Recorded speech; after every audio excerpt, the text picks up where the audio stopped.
Hi friends, അനുവാണ്. Welcome back to my channel. അപ്പോൾ നമ്മളിന്ന് വന്നേക്കുന്നത് ഒരു മേളയുടെ വിശേഷങ്ങളൊക്കെ ആയിട്ടാണ്. കൊല്ലത്താണ് വന്നേക്കുന്നത്, മേവറത്താണ്. മേവറം ട്രൂ വാലിയിലാണ് ഇതിൻ്റെ മേളയും കാര്യങ്ങളെല്ലാം നടക്കുന്നത്. ₹1 പോലും ഇല്ലാതെ തുടങ്ങാവുന്ന, വിളി വരാവുന്ന, അതായത് ഇപ്പോൾ നമ്മൾ ഫസ്റ്റ് ഒരു വണ്ടി ഇട്ടിട്ട് ആ വണ്ടിക്ക് ₹1 എന്നുള്ള രീതി അവിടെ നിന്ന് അങ്ങോട്ട് മേളിലോട്ട് വിളിച്ചു തുടങ്ങാവുന്ന മേളയുടെ വിശേഷങ്ങളൊക്കെ ആയിട്ടാണ് വന്നേക്കുന്നത്. ഒരു കിൻഡ് വണ്ടി കൊണ്ടുവന്നിട്ടുണ്ട്. ഒരു 10, 200, 300 വണ്ടി ചിലവ് കാണുമായിരിക്കും. അത്രയ്ക്ക് വണ്ടികൾ കിടപ്പുണ്ട്. ഓരോ വണ്ടികളുടേതായ വിശേഷങ്ങൾ കാര്യങ്ങൾ പറയാൻ പറ്റത്തില്ല, കാരണം അത്രയും വണ്ടി നമുക്ക് ഷൂട്ട് ചെയ്ത് കാണിച്ചു തരാൻ പറ്റത്തില്ല. അതുകൊണ്ട് മൊത്തം വണ്ടി ഓട്ടിച്ചിട്ടൊന്ന് കാണിക്കും. അതേപോലെ മേളയുടെ വിശേഷങ്ങളും മേള എങ്ങനെയാണെന്നുള്ള രീതികളൊക്കെ നമുക്ക് ഇവിടുത്തെ എക്സിക്യൂട്ടീവിനോട് ചോദിച്ച് മനസ്സിലാക്കാം. ചാനൽ സബ്സ്ക്രൈബ് ചെയ്യാതെ കാണുന്ന സുഹൃത്തുക്കളുണ്ടെങ്കിൽ തീർച്ചയായിട്ടും ചാനൽ സബ്സ്ക്രൈബ് ചെയ്ത് സപ്പോർട്ട് ചെയ്ത് തരണം. അപ്പം ഈ അവസരം ആരും കളയാതിരിക്കുക. ചെറുതും വലുതുമായ ഇഷ്ടംപോലെ വണ്ടിയുണ്ട്. ₹20, ₹30 തൊട്ടുള്ള വണ്ടികൾ കിടപ്പുണ്ട്. 800 മുതൽ മേളിലോട്ട് നോക്കുന്ന എല്ലാത്തരം പ്രേക്ഷകർക്കും എടുക്കാവുന്നതും ലേലം ആവുന്നതുകൊണ്ട് തന്നെ അത്യാവശ്യം ലാഭത്തിൽ കിട്ടുകയും ചെയ്യും എന്നുള്ളതാണ് ഇതിൻ്റെ പ്രത്യേകത. അതുകൊണ്ട് മേളയല്ല, ലേലമാണ്. അപ്പം പ്രയോജനപ്പെടുത്തുക, അത് മാത്രമേ എനിക്ക് പറയാനുള്ളൂ. അപ്പോൾ നമുക്ക് വണ്ടികളുടെ ഡീറ്റെയിൽസൊക്കെ എങ്ങനെയാണെന്നുള്ളത് ചോദിച്ച് മനസ്സിലാക്കിയിട്ട് വരാം. Hi bro. ഹായ്. എങ്ങനെയാണ് ഇവിടുത്തെ ഒരു മേള ബേസ് ചെയ്തുള്ള പരിപാടിയാണ്? മേളയല്ല, ലേലം. എങ്ങനെയാണ് ഇതിപ്പോൾ കറക്റ്റ് പറയുകയാണെങ്കിൽ എവിടെയാണ് ഈ ലേലം നടത്തുന്നത്? നമ്മുടെ വണ്ടി ഡിസ്പ്ലേ ചെയ്തിരിക്കുന്നത് പാലത്തറ ഗ്രൗണ്ടിലാണ്. പാലത്തറ, അതായത് നമ്മളെ ഷോപ്പിൽ നിന്ന് ഒരു 500 മീറ്ററേ ഉള്ളൂ. അത്രേ ഉള്ളൂ. ഇവിടെ വന്ന് വണ്ടികൾ നോക്കി നമ്പർ നോക്കി സെറ്റ് ചെയ്തിട്ട് അവിടെ വന്ന് ലേലത്തിൽ പങ്കെടുക്കണം അല്ലേ? ഇവിടെ നമുക്ക് രജിസ്ട്രേഷൻ ആയിട്ട് ഒരു കൗണ്ടർ ഉണ്ട്. ഇപ്പോൾ ഇവിടെ വന്ന് രജിസ്റ്റർ ചെയ്യാന്നുണ്ടെങ്കിൽ ഇതുപോലെ ഒരു ബുക്ക്ലെറ്റ് നമുക്ക് തരും. ഇതിനകത്താണെങ്കിൽ വണ്ടിയുടെ ഡീറ്റെയിലും കാര്യങ്ങളെല്ലാം വരും. എന്നിട്ട് ഈ വണ്ടി നോക്കിയിട്ട് ലേലം തുടങ്ങുന്നത് നവംബർ 16 ഞായറാഴ്ച 10 മണിക്കാണ്. ഓക്കെ. അപ്പോൾ നമ്മുടെ വണ്ടിയെ ടേൺ വരുന്നതനുസരിച്ച് ആ നമ്പറിൽ വിളിച്ചിരുന്നാൽ മതി. നമ്മൾ വിളിക്കുന്നു വേണ്ട, ഈ ബ്രൗഷർ ഒന്ന് നോക്കി കാണിച്ചിരുന്നാൽ മതി. എന്നിട്ട് നമ്മളനുസരിച്ച് നമ്മളെ സ്റ്റാഫുകൾ അവിടെ നിൽപ്പുണ്ട്, അവരനുസരിച്ച് ലേലം വിളിച്ചോളൂ. അവർ വിളിച്ചോളൂ. ഇപ്പം എമൗണ്ട് പറയുന്നതനുസരിച്ച് സാറിന് ഇപ്പം നമ്മൾ ഒരു വണ്ടി, ഇപ്പം ഈ വണ്ടിയാണെങ്കിൽ ഒരു 30,000 വിളിക്കുന്നുണ്ടെങ്കിൽ 30,000 വിളിച്ച് കഴിയുമ്പോഴത്തേക്ക് സാർ പറയും 31 എടുത്തോളാന്ന് പറയും. അപ്പോൾ ഈ ബ്രൗഷർ പോയി കാണിച്ചാൽ വേറെ ആരെങ്കിലും ഉണ്ടെന്നുണ്ടെങ്കിൽ അവർ ഇതണക്ക് ബ്രൗഷർ പോയി കാണിക്കുക. എമൗണ്ട് അങ്ങനെ കൂടി പോകും. ആരാണോ കൂടുതൽ പറയുന്നത് അവർക്ക് ഈ വണ്ടി നമ്മൾ ഡെലിവറി ചെയ്യും. അപ്പം ഏകദേശം എത്ര രൂപയുള്ള വണ്ടികളായിരിക്കും നിങ്ങൾ വിളിക്കിടുന്നത്? നമ്മൾ 15,000 തൊട്ട് വണ്ടികൾ കിടപ്പുണ്ട്. 15,000 വിളിച്ചു തുടങ്ങുന്നുണ്ട്. അല്ല, ഞാൻ വരാൻ നേരത്തെ എന്നോട് പറഞ്ഞ് 800 ഒക്കെ ആണെന്നുണ്ടെങ്കിൽ കഴിഞ്ഞ നമ്മൾ 0 ഡൗൺ പേയ്മെന്റ് 1000 രൂപയ്ക്കൊക്കെ വിളിച്ച് തുടങ്ങിയിട്ടുണ്ടായിരുന്നു. അപ്പൊ ഇപ്രാവശ്യം അതനുസരിച്ച് തന്നെ ആ രീതി തന്നെ 800 ആകുമ്പോൾ ആ ഒരു രീതി തന്നെ. ഓൾട്ടോ തൊട്ട് മേലോട്ടൊക്കെ ആകുമ്പോൾ ഒരു 15,000, 30,000 റേഞ്ചിട്ട് വിളിച്ചു തുടങ്ങും. ഓക്കെ. ഇപ്പം ഈ ലേലം ആവുമ്പം സംഭവം നഷ്ടവും വരാമല്ലോ. അതെ. അപ്പം നിങ്ങൾ ഇപ്പം ഇതുകൊണ്ട് ഉദ്ദേശിക്കുന്ന ഒരു നമുക്ക് GSTയുടെ പ്രശ്നം വന്നപ്പോഴത്തേക്ക് വണ്ടികളെല്ലാം വിലയെല്ലാം കുറച്ച് കുറഞ്ഞത്, എല്ലാ വണ്ടിയുടെ വില കുറഞ്ഞത്. അപ്പോൾ നമ്മളിപ്പോൾ ഈ ഒരു വണ്ടിയൊക്കെ ആണെങ്കിൽ എത്ര വില കുറച്ച് കൊടുത്താൽ പോലും ചിലപ്പോൾ മേളയിട്ട് വിട്ടാൽ പോലും കസ്റ്റമർ വണ്ടി എടുക്കണമെന്നില്ല. നമ്മുടെ അടുത്ത് പറഞ്ഞിരിക്കുന്നത് മാക്സിമം വണ്ടി സെയിൽ ചെയ്യാന്നുള്ള മാത്രമേ പറഞ്ഞിരിക്കുന്നത്. മാക്സിമം വിറ്റ് നമ്മുടെ യാർഡിൽ ഇത്രയും വണ്ടികൾ കിടക്കുവാണ്. 200 വണ്ടിയോളം കിടക്കുവാണ് യാർഡിൽ. 200 വണ്ടി പോകാന്നുള്ള മാത്രമാണ് ഇതിന്റെ ലക്ഷ്യം. ഇപ്പൊ ഏകദേശം നിങ്ങൾ ഈ ലേലത്തിൽ എത്ര വണ്ടി ഇടുന്നുണ്ട്? ലേലത്തിൽ നമ്മൾ 200 വണ്ടി ഇടുന്നുണ്ട്. 200 വണ്ടി ഇടുന്നുണ്ട്.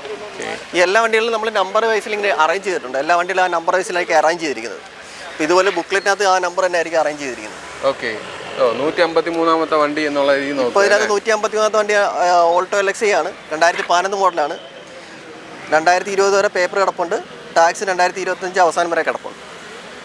അപ്പോൾ അതിന്റെ ഡീറ്റെയിൽസ് എല്ലാം ആ ബുക്ക്ലെറ്റിലുണ്ട്. അപ്പൊ നമുക്ക് വണ്ടി നോക്കി വണ്ടിയുടെ കണ്ടീഷൻ നോക്കിയിട്ട് താല്പര്യം ഉണ്ടെന്നുണ്ടെങ്കിൽ അത് നോക്കുക. ഇപ്പൊ രജിസ്ട്രേഷൻ തുടങ്ങിയ സമയത്ത് നമുക്ക് എല്ലാ വണ്ടിയുടെ ചാവിനകത്ത് തന്നെ ഇട്ടിട്ടുണ്ട്. രാവിലെ 10 മണി തൊട്ട് വൈകിട്ട് 5 മണി വരെ നമുക്ക് വണ്ടി ഇൻസ്പെക്ട് ചെയ്യാൻ പറ്റും. ഓടിച്ചു നോക്കാൻ പറ്റത്തില്ല, വണ്ടി സ്റ്റാർട്ട് ചെയ്ത് നോക്കാൻ പറ്റും. ഈ വണ്ടിയെല്ലാം ലേല സമയത്ത് വണ്ടി ഓടിയായിരിക്കും അവിടെ റാമ്പിൽ വരുന്നത്. റാമ്പിൽ ഓടി തന്നെ ആയിരിക്കും വരുന്നത്. അന്നേരം നമുക്ക് ലേലം വിളിച്ചെടുക്കാൻ പറ്റും. അപ്പം നമുക്കിത് ഓട്ടിച്ച് നോക്കി ചെക്ക് ചെയ്യാനൊന്നും പറ്റില്ല. ഒരു മെക്കാനിക്കിനെ വിളിച്ചുകൊണ്ടോ കൂടെ ഒരാളിനെ വിളിച്ചുകൊണ്ടു കഴിഞ്ഞാൽ നമുക്ക് 2 പേർക്ക് ലേലത്തിൽ പങ്കെടുക്കാൻ പറ്റും. അന്നേരം തന്നെ നമുക്ക് ചെയ്യാൻ പറ്റും, നോക്കാൻ പറ്റും, വണ്ടി നോക്കാൻ പറ്റും. അപ്പം നിലവിൽ ഈ വണ്ടിയുടെ ബോണിൻ്റെ കാര്യങ്ങൾ വണ്ടി സ്റ്റാർട്ട് ചെയ്തോ AC വർക്കിംഗ് ആണോ നമുക്ക് ഇവിടെ നോക്കാൻ പറ്റുന്നത്. പിന്നെന്താണ്, പിന്നെ വേറെ എന്തെങ്കിലും പ്രത്യേകതകൾ പറയാനുണ്ടോ ലേലം ബേസ്? ഇപ്രാവശ്യം നമുക്ക് ഒരുപാട് വണ്ടികൾ കൂടുതലുണ്ട്. നമുക്ക് നേരത്തേക്കാണെങ്കിൽ 100 വണ്ടി അല്ലെങ്കിൽ 125 വണ്ടി ആയിരിക്കും ലേലത്തിന് ഇടുന്നത്. ഇപ്രാവശ്യം നമുക്ക് 200 വണ്ടിയുണ്ട്. ഒരു വണ്ടിയുടെ തന്നെ പല മോഡൽ ഏത് വേണമെങ്കിലും തിരഞ്ഞെടുക്കാനും പറ്റും. ലേലം വിളിക്കുന്ന വണ്ടി കിട്ടാതിരിക്കുന്ന സാഹചര്യം വരുന്നില്ല. ഏതെങ്കിലും എടുക്കുക എന്നുള്ളതാണ്. അപ്പം പല വിലയില് പല വണ്ടി കിടപ്പുണ്ട്. നേരത്തെ ഓട്ടോമാറ്റിക് വണ്ടി കുറവായിരുന്നു. ഇപ്പോൾ ഓട്ടോമാറ്റിക് വണ്ടികളും കിടപ്പുണ്ട്. ഇപ്പൊ ഇന്നിപ്പം 10 അപ്പൊ ഇന്ന് തൊട്ട് രജിസ്റ്റർ ചെയ്യാം. ഇന്നലെ തൊട്ട് രജിസ്ട്രേഷൻ സ്റ്റാർട്ട് ചെയ്തായിരുന്നു. തുടങ്ങിയിട്ടുണ്ട്. ഓക്കെ. അപ്പൊ അത് നമ്മൾ ഈ അമ്പലത്തിന്റെ ഇവിടെ ഗ്രൗണ്ടിൽ വന്നാൽ ഓഫീസിൽ വന്നാൽ പറ്റത്തില്ല. ഓഫീസ് രജിസ്ട്രേഷൻ ഉണ്ട്, പക്ഷെ വണ്ടി കാണണമെന്നുണ്ടെങ്കിൽ ഇവിടെ വരണം അല്ലേ? ഇവിടെ വരുന്നതായിരിക്കും കൂടുതൽ ബെറ്റർ. വണ്ടിയും കാണാൻ പറ്റും, ഇവിടെ തന്നെ രജിസ്റ്റർ ചെയ്യാൻ പറ്റും. ഓക്കെ 10,000 രൂപ 10,000 രൂപ രജിസ്റ്റർ ചെയ്യാം. നമ്മൾ വണ്ടി ഒന്നും എടുത്തില്ല എന്നുണ്ടെങ്കിൽ ഈ 10,000 രൂപ അടുത്ത ദിവസം മുതൽ നമുക്ക് റീഫണ്ട് വരും. ഒരു റെസിപ്റ്റ് വരും, ക്യാഷ് അടച്ചതിൻ്റെ റെസിപ്റ്റ് വരും. അത് തിരിച്ചുകൊണ്ട് തന്നെ തരാൻ പറ്റും. നമ്മൾ അക്കൗണ്ടിൽ ചെയ്യാന്നുണ്ടെങ്കിൽ തിരിച്ച് നമ്മൾ അക്കൗണ്ട് ഡീറ്റെയിൽ തരാമെന്നുണ്ടെങ്കിൽ സാറിൻ്റെ അക്കൗണ്ടിൽ തന്നെ നമ്മൾ റിട്ടേൺ പൈസ തരുന്നത്. എത്ര ദിവസത്തിനുള്ളിൽ കിട്ടും? അടുത്ത ദിവസം തൊട്ട് സ്റ്റാർട്ട് ചെയ്യും. അടുത്ത ദിവസം തൊട്ട് എന്ന് വന്നാലും നമുക്ക് പൈസ തരാം.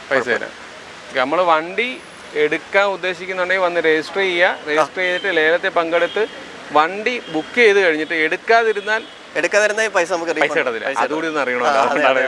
നമുക്കൊരു 7 ദിവസത്തിൽ വണ്ടി എടുത്താൽ മതി. 7 ദിവസത്തിനുള്ളിൽ 2012 ശേഷമുള്ള വണ്ടിയാണെങ്കിൽ നമ്മൾ തന്നെ ഇവിടുന്ന് ഫിനാൻസ് അറേഞ്ച് ചെയ്ത് കൊടുക്കുന്നുണ്ട്. ഓക്കെ. എങ്ങനെയായിരിക്കും ഇപ്പോൾ 2012 ശേഷമുള്ള ഒരു വണ്ടി ആകുമ്പോൾ ഏകദേശം എത്ര രൂപ തൊട്ടുള്ള ഫിനാൻസ് കാര്യങ്ങളൊക്കെ ആയിരിക്കും? മിക്കവാറും 2012 ശേഷമുള്ള വണ്ടി ആണെങ്കിൽ ചിലപ്പോൾ ഡൗൺ പേയ്മെന്റ് അടക്കേണ്ടി പോലും വരത്തില്ല. കാര്യം ലേലത്തിന്റെ വിലക്കുറവായതുകൊണ്ട് മാക്സിമം ഒരു ഫിനാൻസുകാർ നമുക്കിപ്പോൾ സപ്പോർട്ട് ചെയ്യുന്നുണ്ട് മാക്സിമം ഫിനാൻസ് ചെയ്യാൻ വേണ്ടി. ചിലപ്പോൾ ചെറിയ എമൗണ്ട് എന്തെങ്കിലും അടച്ചാൽ മതിയായിരിക്കും. ഒരു 10-20 രൂപ അറേഞ്ച് ഒക്കെ അടച്ചാൽ മതിയായിരിക്കും ഈ ഓൾട്ടോ പോലുള്ള വണ്ടിക്ക്. ചിലപ്പോൾ അതുപോലും അടക്കേണ്ടി വരത്തില്ല. ഫുൾ ഫിനാൻസ് ആണെങ്കിലും കയറും. ഇതിപ്പോൾ നമ്മൾ 7ാമത്തെ ലേലമാണ് നടത്തുന്നത്. നേരത്തെ 6 ലേലവും നല്ല വിജയങ്ങളായിരുന്നു. കഴിഞ്ഞ ലേലം നടന്നത് 2022 ലേലം നടന്നത്. അന്ന് നമ്മളൊരു 125-150 വണ്ടിയായിരുന്നു ഇട്ടുന്നത്. അല്ലെങ്കിൽ 150 വണ്ടി നമ്മളന്ന് പോയായിരുന്നു. മാക്സിമം ഇപ്രാവശ്യം നമ്മൾ 200 വണ്ടിയാണ് ഇട്ടിരിക്കുന്നത്. ഓട്ടോമാറ്റിക് വണ്ടി കിടപ്പുണ്ട്, അതർ മോഡൽ വണ്ടി കിടപ്പുണ്ട്, ചെറിയ വണ്ടികൾ വലിയ വണ്ടികളെല്ലാം കിടപ്പുണ്ട്. വാഗണാർ നമുക്ക് ഇഷ്ടംപോലെ സ്റ്റോക്ക് കിടപ്പുണ്ട്. പിന്നെ ഓൾട്ടോ കിടപ്പുണ്ട്. ഓൾട്ടോയൊക്കെയാണെങ്കിൽ നമുക്കൊരു 30,000 തൊട്ട് തുടങ്ങുന്നുണ്ട്. വാഗണറൊക്കെ വരുമ്പോൾ ഒരു 50,000 രൂപ റേഞ്ച് തൊട്ട് തുടങ്ങുന്നുണ്ട്. ഈ ഇൻഷുറൻസ് നിന്നും പറഞ്ഞ് എഴുതിയേക്കുന്നത് എന്തോ സംഭവം? അത് ചില വണ്ടിയുടെ നമ്മുടെ ഇൻഷുറൻസ് തീർന്ന് നടക്കുകയാണ്. അത് കസ്റ്റമർ തന്നെ എടുക്കേണ്ടി വരും. കസ്റ്റമർ എടുക്കുക, നിങ്ങൾ എടുത്തു കൊടുക്കുക. ഫിനാൻസ് ഉണ്ടെങ്കിൽ ഫിനാൻസ് അവർ ആഡ് ചെയ്തെടുക്കുന്ന സ്കീമും ഉണ്ട്. ഫിനാൻസിൽ അവരടുത്ത് ആഡ് ചെയ്ത് അത് EMI അങ്ങ് അടഞ്ഞു പോകത്തേ ഉള്ളൂ. ഫിനാൻസ് എടുക്കുകയെന്നുണ്ടെങ്കിൽ ഫിനാൻസിൻ്റെ കൂടെ ആഡ് ചെയ്തെടുക്കാം. നമ്മൾ എടുത്തിടാതിൻ്റെ കാര്യം എന്ന് പറയുന്നത് ഇത് ഫുൾ കവർ ഇൻഷുറൻസ് ചില കസ്റ്റമേഴ്സിന് ഫുൾ കവർ ഇൻഷുറൻസ് വേണ്ടി വരും. ഫിനാൻസ് വേണമെന്നുണ്ടെങ്കിൽ ഫുൾ കവർ ഇൻഷുറൻസ് വേണ്ടി വരും. അപ്പം നമ്മൾ നേരത്തെ എടുത്തിട്ട് കഴിഞ്ഞാലും അതും പ്രോബ്ലം. ഇപ്പം ഈ വണ്ടി എടുക്കുന്നതിനെ ബേസ് ചെയ്തേ ഈ നമുക്ക് സിവിലിന് എന്തെങ്കിലുമൊക്കെ ഒരു ഇഷ്യൂ ഉണ്ടെന്നുണ്ടെങ്കിൽ അത് നിങ്ങൾക്ക് കറക്റ്റ് ചെയ്ത് എടുത്തു തരാൻ പറ്റുമോ? അങ്ങനെ മാക്സിമം ചെറിയ വണ്ടി എടുക്കാൻ സാധാരണക്കാർക്ക് എന്തെങ്കിലും സിവിൽ ഇഷ്യൂസ് ഒക്കെ ഉണ്ടെങ്കിൽ നിങ്ങൾ അത് ക്ലിയർ ചെയ്ത് ആരെങ്കിലും പേരിലൊന്നും എടുക്കുന്നതായിരിക്കും നല്ലത്. അങ്ങനെ പറ്റുമോ? കാര്യം എന്ന് വെച്ചാൽ ഓൾറെഡി ഇത്രയും വണ്ടികൾ ഒരുമിച്ച് സെയിൽ ചെയ്യുമല്ലേ. എല്ലാവരും സിവിൽ ചെക്ക് ചെയ്യുന്നത് ഒരു പ്രാക്ടിക്കലായിട്ടുള്ള കാര്യമല്ല. അപ്പൊ സിവിൽ കറക്റ്റ് ആവുന്നവർ മാത്രം വന്നാൽ മതി എന്നുള്ളതാണ് ഏറ്റവും പ്രധാനപ്പെട്ട കാര്യം അല്ലേ? പിന്നെ ഒരുവിധം ഫിനാൻസ് ഒക്കെ എല്ലാവരും ചെയ്യുന്നുണ്ട്. എന്തായാലും വരണം, കസ്റ്റമർ വരട്ടെ. കാര്യം ഒരുവിധമുള്ളവരെല്ലാം ചെയ്യുന്നുണ്ട്. ഓക്കെ. അപ്പോൾ പിന്നെ ഈ മേള ബേസ് ചെയ്ത് ഇനി പറയാൻ വേറെ എന്തെങ്കിലും വിട്ടുപോയിട്ടുണ്ടോ? ഇതിനകത്താണെങ്കിൽ ഇപ്രാവശ്യം നമുക്ക് വാഗണർ ഇഷ്ടംപോലെ നമുക്ക് കൂടുതൽ കിടപ്പുണ്ട്. വാഗണർ ഏത് വർഷം മുതലുള്ള വാഗണർ? 2008 മുതൽ 2022 വരെ വാഗണർ കിടപ്പുണ്ട്.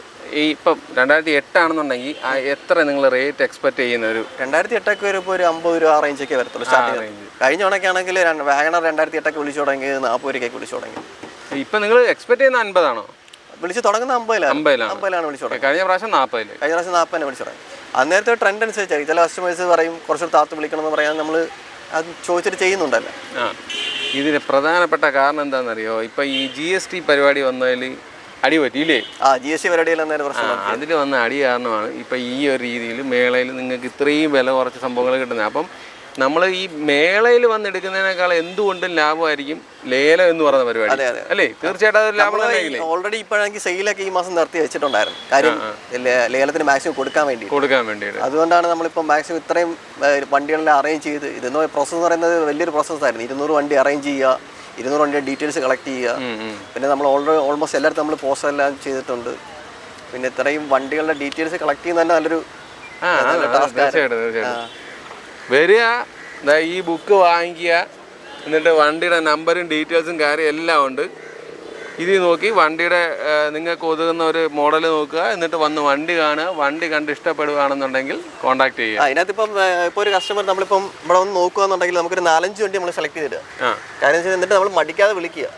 പല ആൾക്കാർ പല കമന്റ്സും പറയാമെന്ന് നമ്മൾ നോക്കാതെ നമ്മൾ മാക്സിമം നമ്മൾ വിളിക്കുക. അതെ, ഈ ട്രൂ വാല്യൂ ഭയങ്കര വില എന്ന് പറയുന്ന ആൾക്കാരുടെ ഇത് വെച്ചിട്ടാണ് പുള്ളി പറഞ്ഞത്. പിന്നെ എനിക്കൊരു കാര്യം കൂടി പറയാനുണ്ട്.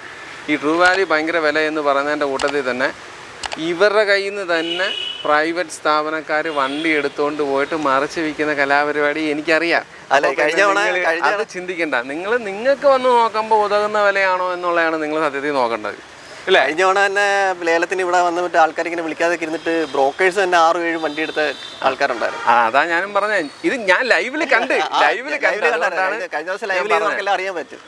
കഴിഞ്ഞ ദിവസം വീഡിയോ എടുത്ത് നോക്കിയാൽ അറിയാൻ പറ്റും ഒരു വണ്ടി അടിച്ച ഒരുപാട് പേരുണ്ടെന്ന്. ഓക്കെ, അപ്പം വേറെ വിശേഷങ്ങളൊന്നും പറയാനില്ല. 16-ാം തീയതി തൊട്ട് അല്ലേ? 16-ാം തീയതി തൊട്ട് എത്രാം തീയതി വരെയാണ്? 16-ാം തീയതി മാത്രമല്ലേ ഒറ്റ ദിവസം കൊണ്ട് 200 വണ്ടി അടിച്ച് തീർക്കുക. ഓക്കെ, അപ്പോൾ 16-ാം തീയതി ഒറ്റ ദിവസത്തെ ഒരു പ്രവൃത്തിയാണ് ഈ നടക്കുന്നത്. അപ്പോൾ അന്നൊരു ദിവസം കൊണ്ട് ഇത്രയും വണ്ടി നിങ്ങൾക്ക് കണ്ടു തീർക്കാൻ പറ്റത്തില്ല. അപ്പോൾ നിങ്ങൾ എടുക്കാൻ ഉദ്ദേശിക്കുന്ന ഒരു വണ്ടി അത് ഏത് മോഡലാണെന്നും കൂടിയൊക്കെ ഉള്ളത് മനസ്സിൽ കണ്ടിട്ട് വരിക. ഇവിടെ വന്ന് അത്തരത്തിലുള്ള വണ്ടി ഉണ്ടോ എന്ന് നോക്കുക, ലേലം വിളിക്കുക. നല്ല നല്ല വണ്ടികൾ നിങ്ങൾക്ക് ഉതകുന്ന വിലയിൽ കിട്ടട്ടെ എന്ന് പറഞ്ഞുകൊണ്ട് ഈ വീഡിയോ ഇവിടെ വൈൻഡപ്പ് ചെയ്യുകയാണ്. ബൈ.